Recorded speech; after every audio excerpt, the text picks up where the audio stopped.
যেসব বর্ণ অন্য কোনো বর্ণের সাহায্য ছাড়া নিজেই উচ্চারিত হয় না তাকে কনসোনান্ট বলে। কনসোনান্ট কয়টি? 21টি। ভাওয়েল কাকে বলে? যেসব বর্ণ অন্য কোনো বর্ণের সাহায্য ছাড়া নিজেই উচ্চারিত হয় তাকে ভাওয়েল বলে। ভাওয়েল কয়টি? 5টি। কি কি বলতে পারবা? এ, ই, আই, ও, ইউ। আচ্ছা, তুমি বলো তো অ্যালফাবেট কাকে বলে?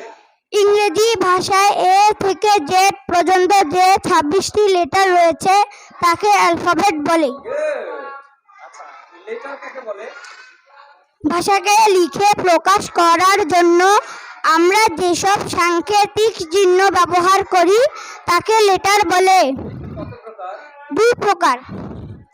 1 number capital letter, 2 number small letter. ওর জন্য কি হাততালি হবে না? দেখো সবগুলাই বলতে পারছো, দেখো একটাও কিন্তু বাদ দেয় নাই, সবগুলাই বলতে পারছো। তোমার নাম কি? মুশাহিদ আফওয়ান মুগ্ধ। তুমি কোন ক্লাসে পড়ো? ক্লাস 2, কোন মাদ্রাসায় পড়ো? আল আকসা মডেল মাদ্রাসা। ধন্যবাদ। সালাম দাও।